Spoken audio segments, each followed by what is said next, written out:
Hello friends, good morning. നമ്മുടെ LTV സീരിയലിലേക്ക് എല്ലാവർക്കും സ്വാഗതം. അങ്ങനെ ആദർശിതേത് അവിടെ നമ്മുടെ ഉത്തരവാദിത്തങ്ങൾ ഏറ്റെടുക്കാനായിട്ട് വന്നിരിക്കുക. അപ്പം അനിയാണ് കൊണ്ടുവരുന്നത്. അപ്പോൾ ആദർശേട്ടൻ ധൈര്യമായിട്ട് ഐശ്വര്യമായിട്ട് എന്നെ അങ്ങോട്ട് കയറിയിരുന്നേ.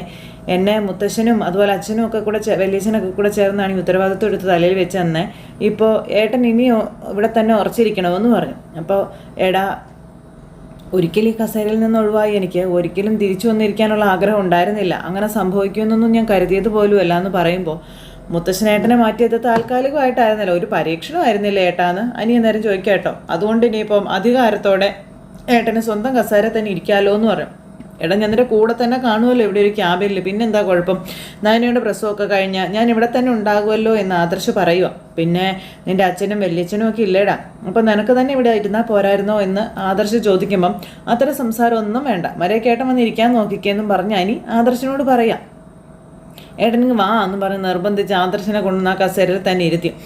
നീ എന്നെ ഇവിടെ കൊണ്ട് ഇരുത്തിയിരിക്കുന്നത് എന്തിനാണെന്ന് എനിക്കറിയാം. നിനക്ക് ജോലിയൊന്നും ചെയ്യാതെ ഇങ്ങനെ ചുറ്റി കറങ്ങി നടക്കണം. അതിന് ഇനി പറ്റത്തില്ല കേട്ടോ. പകുതി ബ്രാഞ്ചുകൾ നോക്കേണ്ടത് നീ തന്നെയാണ് എന്ന് ആദർശ് അനിയോട് പറയുമ്പം ഒരു കള്ള ചിരിയൊക്കെ ചിരിച്ച്, ഇനിയിപ്പോൾ അതൊക്കെ എനിക്ക് നിസ്സാരമായിട്ടാ, എല്ലാം കൂടി എൻ്റെ തലയിലായിരുന്നില്ലേ എന്നൊക്കെ അനി ചോദിക്കണം. അതുകൊണ്ട് ഇനി ഇവിടുന്ന് ഇടം വലം തിരിയാനായിട്ട് പറ്റിയിട്ടില്ല. ഓഹ്, ഏത് മീറ്റിംഗ് ഉണ്ടെങ്കിൽ അതല്ല അറ്റൻഡ് ചെയ്യണം. ഇതുപോലൊരു ബോറം പരിപാടി ഉണ്ടല്ലോ വേറെ ഇല്ല. അതൊക്കെ തന്നെയാണ് നമ്മുടെ മുത്തശ്ശനും അച്ഛനും ഞാനും ഒക്കെ കാലങ്ങളായിട്ടും ചെയ്തുകൊണ്ടിരിക്കുന്നതെന്ന് ആദർശ് നേരം പറഞ്ഞു.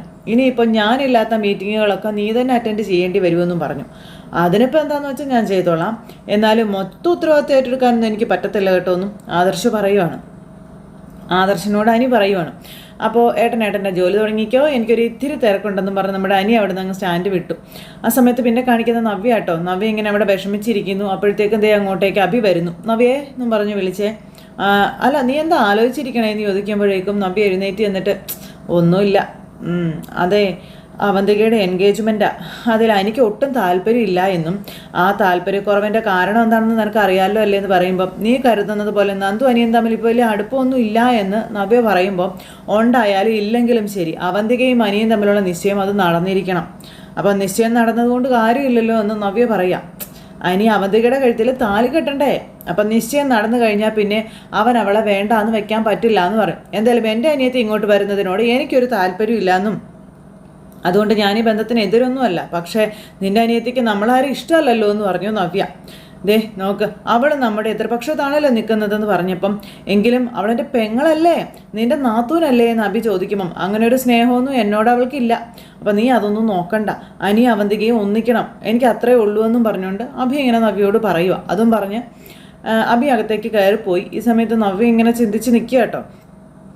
നീയും നിൻ്റെ അമ്മയൊക്കെ ഈ ബന്ധം നടക്കാൻ ഒരുപാട് ആഗ്രഹിക്കുന്ന ആ ഒരു സ്ഥിതിക്ക് അത് അത്ര പെട്ടെന്നൊന്നും നടക്കത്തില്ലടാന്നും നവ്യ മനസ്സിൽ ഇങ്ങനെ പറയുന്നു. അങ്ങനെ നവ്യ രണ്ടും കൽപ്പിച്ച അതിന് ഞാൻ തന്നെ ആയിരിക്കും ഏറ്റവും വലിയ തടസ്സവും എന്നും പറഞ്ഞ് നവ്യ ഇങ്ങനെ മനസ്സിൽ പ്ലാൻ ചെയ്ത് നിൽക്കുക. ഇത് കഴിഞ്ഞതിന് ശേഷം പിന്നെ കാണിക്കുന്നത് നമ്മുടെ അനന്തപുരി രാത്രിയിൽ നയനയ്ക്ക് പാലൊക്കെ തിളപ്പിച്ചു ദേവയാനി ഇങ്ങനെ അടുക്കളയിൽ ഓരോന്ന് ചെയ്തുകൊണ്ടിരിക്കുമ്പോഴത്തേക്കും നയന അടുക്കളയിലേക്ക് വന്നു. കുങ്കുമപ്പൂ ഇട്ട പാലൊക്കെ തിളപ്പിച്ച് കൊടുക്കുന്നത് കണ്ടുകൊണ്ടാട്ടോ വരുന്നത്. അപ്പോൾ ദേവയാനി ഇതൊക്കെ ഇട്ട് കൊടുക്കണു. അപ്പോഴത്തേക്ക് നയനെ അങ്ങോട്ടേക്ക് വരുന്നു. വന്നിട്ട് അമ്മ എന്തെടുക്കാന്ന് ചോദിക്കുമ്പോൾ, ദാ ഇത് നോക്ക്, കുങ്കുമപ്പൂ ഇട്ട പാലാണെന്നൊക്കെ പറഞ്ഞ് കുഞ്ഞിനെ നല്ല കളർ വയ്ക്കട്ടെ എന്നും ദേവയാനി പറയാം. അങ്ങനെ നമ്മുടെ നയനെ അത് മേടിച്ചു. പിന്നെ മോള് ഫ്രിഡ്ജിൽ കുറച്ച് ഫ്രൂട്ട്സ് വെച്ചിട്ടുണ്ടായിരുന്നു, അതെടുത്ത് റൂമിൽ കൊണ്ട് വെച്ചോ, രാത്രി എപ്പോഴെങ്കിലും കഴിക്കണമെന്ന് തോന്നിയാൽ കഴിക്കാമല്ലോ എന്ന് ദേവയാനി പറയുമ്പോൾ, അതൊന്നും എനിക്ക് വേണ്ടമ്മേന്ന് നയന പറഞ്ഞു.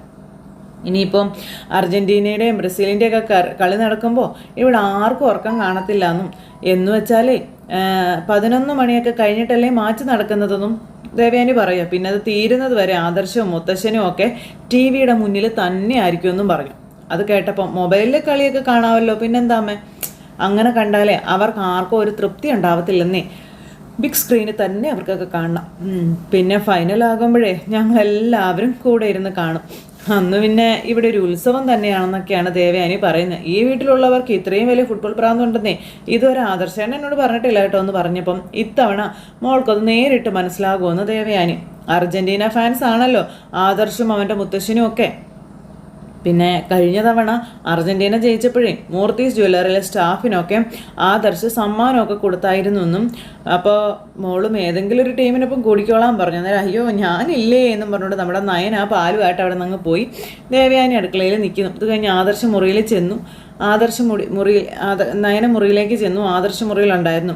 അമ്മ കുങ്കുമപ്പൂട്ട പാല് തന്നതാ, കുഞ്ഞിന് നിറം ഉണ്ടാകാൻ വേണ്ടിയിട്ട് നയന പറയുമ്പോൾ കുടിച്ചോളാൻ പറഞ്ഞു ആദർശ. കുറേ നാളുകൾക്ക് ശേഷമല്ലേ നമ്മൾ ഇവിടേക്ക് മടങ്ങി വന്നത്, അതുകൊണ്ട് പകുതി ഞാൻ കുടിക്കാം, ബാക്കി ആദർശേട്ടൻ കുടിക്കണമെന്ന് നയന പറയുമ്പോൾ നിനക്ക് വേണ്ടി തന്ന പാലല്ലേ, അത് നീ തന്നെ കുടിക്കാൻ പറഞ്ഞു ആദർശ. അപ്പം അങ്ങനെ പറഞ്ഞാലൊന്നും പറ്റത്തില്ല, ഇന്ന് ഞാൻ പറഞ്ഞതുപോലെ തന്നെ ചെയ്യണമെന്ന് പറഞ്ഞു. അപ്പോൾ എന്തിനാ നീ ഇങ്ങനെ വാശി പിടിക്കുന്നതെന്ന് ചോദിച്ചപ്പം ഇത് വാശിയൊന്നും അല്ല, ഒരു ചടങ്ങാണെന്ന് പറഞ്ഞപ്പം ആ ചടങ്ങൊക്കെ കഴിഞ്ഞില്ലേ എന്ന് ചോദിച്ചു. അപ്പോൾ എന്ത് കഴിഞ്ഞെന്നാ പറയുന്നത്, നമ്മുടെ ഫസ്റ്റ് നൈറ്റിനെ കുറിച്ച് എന്തെങ്കിലും ബോധമുണ്ടോ? അപ്പോൾ എടി അന്ന് നമ്മൾ കീരിയും പാമ്പും ആയിരുന്നില്ലേ എന്ന് ചോദിച്ചു. അതുകൊണ്ടാണ് ഞാൻ പറഞ്ഞത് ഇന്ന് അതിൻ്റെ കടം തീർക്കാമെന്ന്, ഇത് കുടിക്കാൻ പറഞ്ഞു. അങ്ങനെ ആദർശ പാല് കുടിച്ചു. അതിനുശേഷം ചടങ്ങ് കഴിഞ്ഞല്ലോ, ബാക്കി നീ കുടിക്കാൻ പറഞ്ഞത് നയനയുടെ കയ്യിലേക്ക് കൊടുത്തു. അങ്ങനെ നയനയും ആ പാല് കുടിക്കും കേട്ടോ. അങ്ങനെ ആദർശം നയനയും കൂടി ആ പാലൊക്കെ കുടിച്ച് ഇങ്ങനെ സംസാരിച്ചുകൊണ്ടൊക്കെ ഇങ്ങനെ അവിടെ ഇരിക്കുകയാണ്. അങ്ങനെ ഒരുപാട് നാളുകൾക്ക് ശേഷം നമ്മൾ നമ്മുടെ തറവാട്ടിലേക്ക് തിരിച്ചു വന്നിരിക്കുകയാണെന്നൊക്കെ പറയുമ്പോൾ എല്ലാം ഒരു സ്വപ്നം പോലെ തോന്നുന്നതല്ലേ ആദർശേട്ടാന്ന് നയന. ഈ വീട്ടിൽ നിന്ന് ആദർശേട്ടൻ പടിയിറങ്ങിപ്പോയപ്പോൾ ഹൃദയം നിന്നു പോയതുപോലെയായിരുന്നു എനിക്ക് തോന്നിയതെന്നും, പിന്നീട് ആദർശേട്ടൻ്റെ അടുത്തേക്ക് ഞാൻ വന്നപ്പോൾ ഒരുമിച്ച് താമസിക്കാൻ കഴിഞ്ഞതിൻ്റെ ആ ഒരു സന്തോഷമൊക്കെ എനിക്കുണ്ടായിരുന്നു. എങ്കിലും ഈ വീട്ടിലുള്ളവരെ വിട്ടുപോയതിൻ്റെ ഒരു സങ്കടം അതൊരുപാടായിരുന്നു എന്ന് നയന പറയുകയും ചെയ്തു. അത് കേട്ട് കഴിഞ്ഞപ്പം ഇനി ഇതുപോലുള്ള സംഭവങ്ങൾ നമ്മുടെ ലൈഫിൽ ഉണ്ടാവാതിരിക്കട്ടെ എന്ന് ആദർശ നയനയോട് പറയാം. അങ്ങനെ അവർ രണ്ടുപേരും കൂടി സന്തോഷമായിട്ട് അങ്ങനെ അവിടെ നിൽക്കുന്നു. ഇത് കഴിഞ്ഞതിന് ശേഷം പിന്നെ കാണിക്കുന്ന നന്ദുവിനെ കേട്ടോ. നന്ദു ഇങ്ങനെ റൂമിലിരിക്കുന്നു. അപ്പോൾ നന്ദുവിൻ്റെ ഫോണിലേക്ക് കോള് വരുന്നു. ആ സമയത്ത് കോൾ എടുത്തു, വാതിലൊക്കെ അടച്ച് ആരെങ്കിലും കാണുന്നുണ്ടോ എന്നൊക്കെ നോക്കിയിട്ട്. അപ്പോൾ എന്തായി എന്ന് അനി ചോദിക്കുമ്പോൾ എൻ്റെ മുന്നിൽ ഒരു മാർഗവും ഇല്ല എന്ന് പറയാം നന്ദു. അപ്പം നീ അങ്ങനെ പറഞ്ഞ് ഒഴിയാതെ എന്തെങ്കിലും ഒരു ബുദ്ധി ഉപദേശിച്ച് താ എന്ന് അനി പറയാം. അപ്പോൾ എനിക്ക് വളഞ്ഞ വഴിയൊന്നും അറിയില്ല അനി എന്ന് നന്ദു പറഞ്ഞപ്പോൾ പറഞ്ഞു നിൽക്കുക അനി, നിൻ്റെ വീട്ടുകാരെല്ലാവരും കൂടെ ചേർന്ന് ആലോചിച്ച ഒരു ബന്ധമാണെന്നും എന്ന് മാത്രമല്ല അതെ ഇവിടെ എൻ്റെ അച്ഛനും അമ്മയും ചേച്ചിമാരും ഒക്കെ അതിനെ അനുകൂലിക്കുന്ന കൂട്ടത്തിലാണെന്ന കാര്യവും പറയണു അനി. എടി എനിക്കിതിൻ്റെ കാര്യം ആലോചിച്ചിട്ട് ഉറങ്ങാൻ പോലും പറ്റുന്നില്ല എന്ന് നന്ദുവിനോട് അനി പറയണം. ആദർശേട്ടനും ഏട്ടത്തെയും മടങ്ങി വന്നതിൻ്റെ ഒരു സന്തോഷത്തിലായിരുന്നു ഞാനെന്നും, ആദർശേട്ടൻ MD സ്ഥാനം ഏറ്റെടുത്തതോടെ ഞാൻ ഫ്രീ ആയി എന്ന് നിന്നോട് പറഞ്ഞില്ലേ, പക്ഷേ ഇനി നീയുമായിട്ട് അടിച്ചു പൊളിച്ച് നടക്കാമെന്ന് കരുതിയപ്പോഴാണ് ഇങ്ങനൊരു തലവേദന എന്നെ തേടി വന്നത്. അപ്പം നിശ്ചയമല്ലേ നടക്കുന്നുള്ളൂ, കല്യാണത്തിന് ഇനിയും ദിവസങ്ങളുണ്ടല്ലോ എന്ന് പറഞ്ഞപ്പം നീ എന്തൊക്കെയാടി പറയുന്നേ, നിശ്ചയം എന്ന് പറഞ്ഞ പകുതി കല്യാണമല്ലേ എന്നൊക്കെ അനി നന്ദുവിനോട് ചോദിക്കട്ടോ. അങ്ങനെ ഇത് മുടക്കുന്നതിനെ പറ്റി നന്ദുവും അനിയും കൂടെ അങ്ങോട്ടും ഇങ്ങോട്ടും ഡിസ്കഷൻ ചെയ്തുകൊണ്ടിരിക്കുന്നു. അപ്പോൾ എന്തായാലും എനിക്ക് ഇഷ്ടമില്ലാത്ത ഒരു ബന്ധവും എൻ്റെ ജീവിതത്തിൽ നടക്കാൻ പോകുന്നില്ല. എല്ലാവരുടെ ജീവിതത്തിലും അതങ്ങനെ തന്നെയാണ്, പക്ഷേ എൻ്റെ ജീവിതത്തിൽ ഈ വീട്ടിൽ മാത്രം എല്ലാം തലതിരിഞ്ഞാണ് നടക്കണതെന്നൊക്കെ അനി ഇങ്ങനെ സങ്കടത്തോടെ നന്ദുവിനോട് പറയുന്നു. മൂത്തവരെ ബഹുമാനിക്കുകയും അനുസരിക്കുകയൊക്കെ ചെയ്യുന്നത് കൊണ്ട് ഇങ്ങനെ ചില കുഴപ്പങ്ങളും ഉണ്ട് നന്ദു എന്നൊക്കെ അനി ഇങ്ങനെ പറയുന്നു കേട്ടോ. നമ്മുടെ കാര്യത്തിൽ പലപ്പോഴും ദൈവങ്ങൾ നമുക്കൊപ്പം നിന്നിട്ടുണ്ടെന്നും സമയത്ത് എന്തെങ്കിലും മാർഗം കാണിച്ച് തരുമായിരിക്കുമെടാ എന്ന് അനിയോട് നന്ദു പറയുമ്പോൾ അത് തന്നെ എൻ്റെയും പ്രതീക്ഷ. പക്ഷെ നിശ്ചയമാണെങ്കിൽ വന്ന് കയറുകയും ചെയ്തല്ലോ എന്ന് അനി. അപ്പോൾ നോക്ക് നീ വെച്ചോ, ചിലപ്പോൾ അമ്മ വരാൻ സാധ്യതയുണ്ടെന്നൊക്കെ പറഞ്ഞ് ഞാൻ വിളിച്ചോളാന്ന് പറഞ്ഞ് ഫോൺ അങ്ങ് കട്ട് ചെയ്തു. അനി ഭയങ്കര വെപ്രാളത്തിൽ ടെൻഷനിൽ സങ്കടത്തിൽ അവിടെ നിൽക്കുന്നു. ഇത് കഴിഞ്ഞതിന് ശേഷം പിന്നെ കാണിക്കും നമ്മുടെ നവ്യാണ്. അപ്പോൾ നവ്യ ഇങ്ങനെ അവിടെ കണ്ണാടിയുടെ മുന്നിൽ വന്നിങ്ങനെ നിൽക്കുക. എൻ്റെ ഗ്ലാമർ നഷ്ടപ്പെട്ടുകൊണ്ടേ ഇരിക്കാം, അത്രത്തോളം ടെൻഷൻ അനുഭവിക്കുന്നുണ്ട് ഞാനെന്നൊക്കെ പറഞ്ഞ് ഈ വീടിനകത്ത് എന്നെപ്പോലെ ഇന്ന് ദുഃഖിക്കുന്ന ആരുമില്ല എന്നൊക്കെ നവ്യ മനസ്സുകൊണ്ട് ചിന്തിക്കുക കേട്ടോ. അങ്ങനെ നമ്മുടെ നവ്യ കണ്ണാടിയിൽ നോക്കിക്കൊണ്ട് ഇങ്ങനെ നിൽക്കുന്ന ഈ ഒരു സമയത്ത് അങ്ങോട്ടേക്ക് അഭി വരുന്നു. അഭി വന്നപ്പോൾ നവ്യ കണ്ണാടി നോക്കിക്കൊണ്ട് നിൽക്കുക. അനിയുടെ MD സ്ഥാനം നഷ്ടപ്പെട്ടതേ വലിയ തിരിച്ചടിയായെന്നൊക്കെ പറയുമ്പോൾ അതെ, തെറ്റുകൾ മാത്രം ചെയ്യുന്ന ആദർശനെ മുത്തശ്ശൻ തിരിച്ചെടുക്കുകയും ചെയ്തില്ലേ എന്ന് നവ്യ ചോദിച്ചപ്പോൾ എന്തായാലും ശരി, ഞാൻ പറഞ്ഞതുപോലെ അവന്തികയുടെ നിശ്ചയം ഉടനെ തന്നെ നടക്കണമെന്ന് അഭി പറയുവാണ്. അനിയിപ്പോൾ MD അല്ലെങ്കിലും പകുതി ബ്രാഞ്ചുകൾ അവനാണ് നോക്കുന്നതെന്ന് പറഞ്ഞപ്പം നിന്റെ പെങ്ങൾക്ക് ഇപ്പോഴും എന്നോട് വലിയ താല്പര്യമൊന്നുമില്ല, അവൾ എന്നെ കാണുമ്പോഴേ മുഖം തിരിച്ചാ പോകുന്നതെന്ന് നവ്യ പറഞ്ഞപ്പം അതൊന്നും നീ നോക്കണ്ടെന്ന് പറഞ്ഞില്ലേന്ന് അഭി. നോക്കണ്ടെന്ന് പറഞ്ഞാൽ ഞാൻ അവളെ സപ്പോർട്ട് ചെയ്യണമെങ്കിൽ അവൾക്ക് എന്നോട് എന്തെങ്കിലും ഒരു സ്നേഹം തോന്നണ്ടേ എന്ന് നവ്യ ചോദിക്കാം. ഇനി ഞാൻ നിന്നോടൊരു സത്യം പറയാം, അതൊക്കെ അവളുടെ അഭിനയമാണെന്ന് അഭി തന്നെ എല്ലാം ചെന്ന് പറഞ്ഞു കൊടുത്തു. കൊട്ടക്കുന്നു.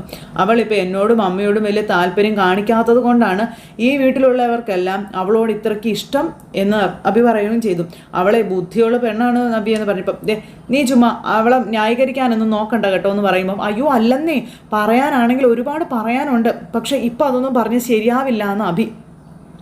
എന്തായാലും നീ ഒരു കാര്യം മനസ്സിൽ വെച്ചോ, അവന്തിക എതിർപക്ഷത്തല്ല എന്ന്, നമ്മുടെ കൂടെ തന്നെയാണെന്ന് നവിയോട് പറഞ്ഞു. അത് പിന്നീട് നിനക്ക് മനസ്സിലായിക്കോളൂന്ന്. അപ്പം എന്നാൽ പിന്നെ ഈ ബന്ധം നടക്കാനായിട്ട് എന്നെക്കൊണ്ട് ചെയ്യാൻ പറ്റുന്നതൊക്കെ ചെയ്തു തരാമെന്ന് നവ്യ. ഞാൻ പറഞ്ഞത് നീ വെറും വാക്കായിട്ട് തള്ളരുത്. നന്ദു അനിയും തമ്മിൽ ഇപ്പോഴും കണക്ഷൻ ഉണ്ടെന്ന് പറഞ്ഞപ്പം അത് നീ പേടിക്കണ്ട, അമ്മ അച്ഛനും അതിനെ അനുകൂലിക്കില്ല എന്ന് നവ്യ അഭിയോട് പറയാം. പിന്നെ അനിയുടെ അമ്മ അവളെ ഈ വീട്ടിൽ കയറ്റത്തില്ല എന്ന് പറഞ്ഞ് തന്നെ നിൽക്കുകയല്ലേ എന്ന് ചോദിച്ചു. പിന്നെ എങ്ങനെ അവർ തമ്മിലുള്ള ബന്ധം നടക്കാനാണെന്നും നവ്യ ചോദിക്കുമ്പോൾ, പക്ഷെ നന്ദുവിനോടുള്ള അനിയുടെ ഇഷ്ടം അവന്തികയോടുള്ള ഇഷ്ടക്കേടായിട്ട് മാറരുത്, എനിക്ക് അത്രയേ ഉള്ളൂ എന്നും അഭി പറഞ്ഞപ്പം, എന്തായാലും ഇനിയിപ്പം നിശ്ചയം മുടക്കാനൊന്നും ആർക്കും പറ്റത്തില്ല, അതുകൊണ്ട് നീ അത് ഓർത്ത് ടെൻഷൻ ആവുമൊന്നും വേണ്ട എന്നൊക്കെ പറഞ്ഞു നവ്യ. എന്തായാലും നവ്യ ഹാപ്പിയായി. കിട്ടാനുള്ളത് മുഴുവൻ അഭിയുടെ നാവിൽ നിന്ന് തന്നെ കിട്ടിയല്ലോ. ആ പൊട്ടനതെല്ലാം വിളിച്ച് പറയുകയും ചെയ്തു. ഇതിനുശേഷം നവ്യ പുറത്തേക്ക് ഇറങ്ങിയിട്ട്, ഞാൻ ചിന്തിച്ചത് തന്നെയാണ് അവൻ്റെ നാവിൽ നിന്ന് ഇപ്പോൾ വന്നത്. അപ്പം അത് ശരി, അവളുടെ അഭിനയമാണിതൊക്കെ അല്ലേ?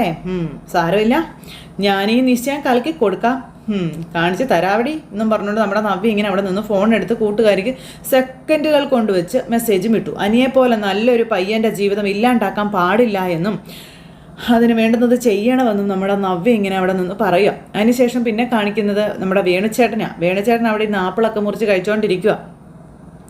അപ്പോൾ ആ സമയത്ത് ഈ അനാമിക അങ്ങോട്ടേക്ക് വരുന്നു. അനാമിക അങ്ങോട്ടേക്ക് വന്നപ്പം ഒരു അജ്ഞാത മെസ്സേജ് വന്നിട്ടുണ്ടെന്ന് പറഞ്ഞു. അവന്തികയും അനിയും തമ്മിലുള്ള നിശ്ചയം നടന്നു കഴിഞ്ഞാൽ അതുകൊണ്ട് ഗുണം കിട്ടാൻ പോകുന്നത് അനിക്കാണെന്ന്. അപ്പോൾ ആരാ അയച്ചത്? അതൊന്നും എനിക്ക് അറിയില്ല എന്ന് പറഞ്ഞു അനാമിക വേണുവിനോട് വന്ന്. അല്ല, അവന്തിക അനിയും തമ്മിലുള്ള നിശ്ചയം കഴിഞ്ഞല്ലേ നമുക്ക് നല്ലത് എന്നിങ്ങനെ രേവതി നേരം ചോദിച്ചു. അങ്ങനെയല്ലേ വക്കീൽ നമ്മളോട് പറഞ്ഞിരിക്കുന്നത് ചോദിക്കുമ്പം, അതെ, നവീൻ വക്കീൽ അങ്ങനെയാണല്ലോ പറഞ്ഞതെന്ന് വേണു പറയുമ്പോൾ അനാമയ്ക്ക് ഇങ്ങനെ നിൽക്കുക കേട്ടോ. നിശ്ചയം കഴിഞ്ഞാൽ പിന്നെ കല്യാണം നടത്താതിരിക്കാനായിട്ട് പറ്റത്തില്ലല്ലോ.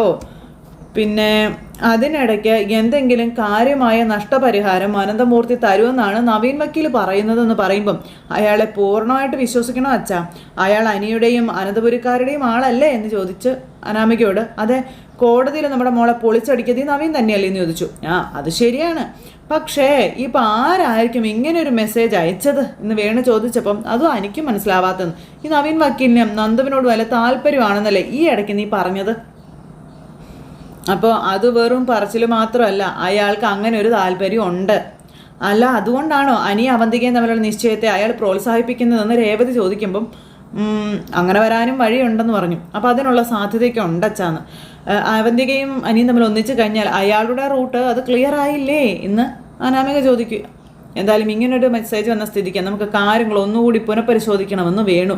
നിയമപരമായിട്ട് നോക്കുകയാണെങ്കിൽ കോടതിയിൽ കേസ് നടക്കുമ്പോൾ ഇതുപോലൊരു എൻഗേജ്മെൻറ്റ് നടത്താൻ പാടില്ലാത്തതാണ് എന്ന് വേണു.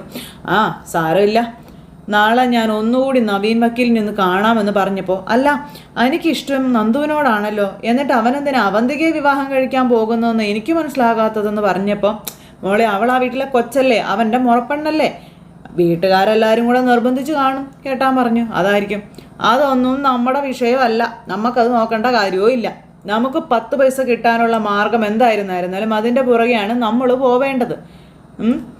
പിന്നെ നമ്മൾ സംശയിക്കുന്നത് പോലെ അവരുടെ സൈഡിൽ നിൽക്കുന്ന നവീൻ വക്കീലിന് നമ്മളോട് സ്നേഹം കാണിച്ചിട്ട് നമുക്ക് പിന്നാലെ വരേണ്ട കാര്യമൊന്നും ഇല്ല എന്ന് വേണു പറയുക. അതുകൊണ്ട് അയാൾ പറഞ്ഞത് കണ്ണു അടച്ച് വിശ്വസിക്കാതെ നമ്മൾ നമ്മുടെ ലൈനിൽ തന്നെ പോകുന്നതാണ് നല്ലത് എന്നും പറഞ്ഞ് വേണു ഇങ്ങനെ ആ രീതിയിൽ ഇവിടെ നിന്ന് പറയണം.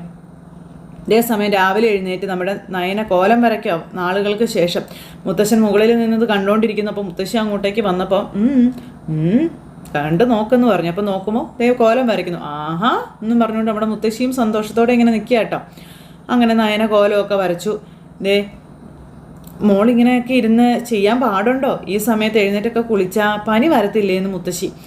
അപ്പം നല്ല കാര്യമല്ലേ മോള് ചെയ്യുന്നേ, മഹാലക്ഷ്മി അല്ലേ വീട്ടിലേക്ക് വിളിക്കുന്നത്, അതുകൊണ്ട് ഒന്നും സംഭവിക്കാൻ പോണില്ല എന്ന് മുത്തശ്ശൻ പറഞ്ഞു. ഇത്തരം കാഴ്ചകൾ കാണാനല്ലേ ഇദ്ദേഹം കാത്തിരുന്നതെന്ന് മുത്തശ്ശി ചോദിക്കുമ്പോൾ മുത്തശ്ശനൊന്ന് ചിരിച്ചു. ഞാൻ മാത്രമല്ല താനും അതിനു വേണ്ടിയാ കാത്തിരുന്നേ അല്ലേ. ഇനിയിപ്പോൾ എന്തായാലും നിത്യേന നമുക്കിതൊക്കെ കാണാം. ഇത് കണ്ടുകൊണ്ട് തന്നെ ഒരു ദിവസം അങ്ങ് തുടങ്ങുന്നത് ഐശ്വര്യമാണ് വസുന്ധരേ എന്ന് മുത്തശ്ശൻ പറയുക കേട്ടോ. അപ്പം നമുക്ക് നഷ്ടപ്പെട്ടു പോയ കാലം തിരിച്ചു വന്നല്ലേ എന്ന് മുത്തശ്ശി ചോദിക്കുമ്പോൾ എന്ന് തന്നെ പറയാം എന്ന് മുത്തശ്ശൻ. നമുക്ക് താഴേക്ക് പോകാമെന്ന് പറഞ്ഞാൽ അവർ രണ്ടുപേരും കൂടെ നയനയുടെ അടുത്തേക്ക് ചെല്ലുക.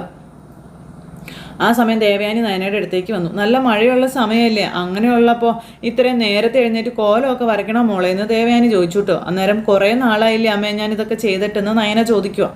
പിന്നെ ഇതൊക്കെ ചെയ്യുമ്പോൾ ഒരു സന്തോഷമല്ലേ, അതുകൊണ്ടാണ് ഞാൻ അങ്ങനെ അതും പറഞ്ഞ് ഇവർ രണ്ടുപേരുടെ അകത്തേക്ക് കയറി ചെല്ലുമ്പോഴത്തേക്കും മുത്തശ്ശനും മുത്തശ്ശിയും അങ്ങോട്ടേക്ക് വന്നു. അപ്പോൾ മുത്തശ്ശനും മുത്തശ്ശിയും കൂടെ അങ്ങ് വന്നു കഴിഞ്ഞപ്പം മോള് കോലം ഇടുമായിരുന്നു അമ്മേ, പക്ഷേ അവൾക്ക് തന്നെ ഒരു തൃപ്തി ആയിട്ടില്ല എന്ന് മാത്രമെന്ന് ദേവയാനി പറയുമ്പം അത് ശരിയാ മോളങ്ങനെയൊന്നും പറയണ്ട, മോളിടുന്ന കോലം കാണാനേ അതൊരു ഭംഗി തന്നെയാണെന്ന് മുത്തശ്ശി പറഞ്ഞു. അപ്പോൾ ആഹാ എന്നും പറഞ്ഞുകൊണ്ട് ഇങ്ങനെ നമ്മുടെ നയന അപ്പോൾ ഇദ്ദേഹത്തിൻ്റെ ഇതെന്ത് കോലാണെന്നായിരിക്കും ഇപ്പം മോൾ ആലോചിക്കുന്നല്ലേ, അതായത് നയന മുത്തശ്ശനെ ഇങ്ങനെ നോക്കിക്കൊണ്ട് നിന്നപ്പോൾ. അപ്പോൾ വേൾഡ് കപ്പ് തുടങ്ങിയല്ലോ മോളെ, അച്ഛനാണെങ്കിൽ അർജൻറ്റീന ഫാൻസ്. അപ്പോൾ ആദർശേട്ടൻ പറഞ്ഞായിരുന്നു ഇവിടെ ഓരോരുത്തരും ഓരോ ടീമാണ് എന്നുള്ളത്. എന്നാലും മുത്തശ്ശൻ ഇങ്ങനെ വേഷം മാറുമെന്ന് ഞാൻ ഒട്ടും കരുതിയില്ല കേട്ടോ എന്ന് പറഞ്ഞിട്ട് നമ്മുടെ നയന ഇങ്ങനെ പറയാം. ഇനി അർജൻറ്റീന ജയിക്കുന്നത് വരെ ഈ വേഷത്തിലായിരിക്കും ഞാൻ നടക്കുക, പുറത്തേക്ക് പോകുമ്പോൾ മാത്രമേ ഈ വേഷം ഞാൻ മാറ്റത്തുള്ളൂ എന്ന് മുത്തച്ഛൻ പറയാണ്. അപ്പോൾ അച്ഛനും ആദർശും ഒരേ ജേഴ്സിക്കാരാണെന്ന് നമ്മുടെ ദേവയാനി പറഞ്ഞപ്പോൾ ആദർശേട്ടനും അർജൻറ്റീനയുടെ ജേഴ്സി വാങ്ങിച്ച് വെച്ചിട്ടുണ്ടെന്ന് പറഞ്ഞു. അതിന് ബ്രസീലിൻ്റെ ആളാ, ഇനിയിപ്പോൾ ബ്രസീലും അർജൻറ്റീനയൊക്കെ തമ്മിൽ കളിയുണ്ടെങ്കിലേ ഇവിടെ ഒരു പൂരമായിരിക്കും നമ്മുടെ മുത്തശ്ശി. ആ സമയത്ത് ഈ നിൽക്കുന്ന ആളുണ്ടല്ലോ പ്രായമൊക്കെ അങ്ങ് മറന്നു പോകുമെന്നും പിന്നെ പിള്ളേരുടെ കൂടെ ഒരേ ചാട്ടമായിരിക്കുമെന്നും മുത്തശ്ശി ഇങ്ങനെ പറയാം. അത് കേട്ടപ്പം അന്ന് കസ്റ്റമേഴ്സിന് നമ്മളൊരു കോമ്പറ്റീഷൻ വെച്ചിട്ടുണ്ട്, അതിൽ വിജയിക്കുന്നവർക്ക് നല്ലൊരു ആഡംബര കാർ നമ്മൾ സമ്മാനമായി കൊടുക്കുന്നുണ്ടെന്നും മുത്തശ്ശൻ പറയുക. അതുമാത്രമല്ല മലബാർ ഭാഗത്താണല്ലോ ഫുട്ബോളിനെ സ്നേഹിക്കുന്നവർ കൂടുതലായിട്ടുള്ളത്, അതുകൊണ്ട് മലപ്പുറത്തൊരു ക്ലബിന് ഞാൻ സ്പോൺസർ ചെയ്യാമെന്നും പറഞ്ഞിട്ടുണ്ടെന്നുള്ള കാര്യവും നമ്മുടെ മുത്തശ്ശൻ പറയുക. അതൊക്കെ നമ്മുടെ ബിസിനസ്സിനെ കൂടുതൽ ജനകീയമാക്കും എന്ന് മുത്തശ്ശൻ പറയുമ്പം ശരിയാണെന്ന് ഇവരും. ഇത്തവണ ആര് വേൾഡ് കപ്പ് നേടിയാലും മോത്തി ജ്വല്ലറി അതിൻ്റെ ഭാഗമായിരിക്കും എന്നുള്ള കാര്യം ഉറപ്പാണെന്നൊക്കെ മുത്തശ്ശൻ നിന്നിങ്ങനെ പറയുക. അതെല്ലാം പറഞ്ഞ് മുത്തശ്ശൻ അവിടെ നിന്ന് അങ്ങ് പോയി. പിന്നെ മുത്തശ്ശിയും നയനയും ദേവയാനിയും കൂടി ഇങ്ങനെ അവിടെ സന്തോഷമായിട്ട് ഇങ്ങനെ മുത്തശ്ശനെ തന്നെ നോക്കി നിൽക്കുന്ന ഒരു സിറ്റുവേഷൻ കാണിച്ച് ഇന്നത്തെ നമ്മുടെ കഥ അവസാനിച്ചു. അപ്പോൾ എല്ലാവരും കാത്തിരുന്ന് കാണണം കേട്ടോ. എല്ലാവർക്കും നല്ലൊരു ദിവസം ആശംസിക്കുകയാണേ. എല്ലാവരുടെയും സപ്പോർട്ടിനും സ്നേഹത്തിനും ഒത്തിരി നന്ദി അറിയിക്കുന്നു. വീണ്ടും കാണുന്നത് വരെ എല്ലാവർക്കും ടാറ്റാ.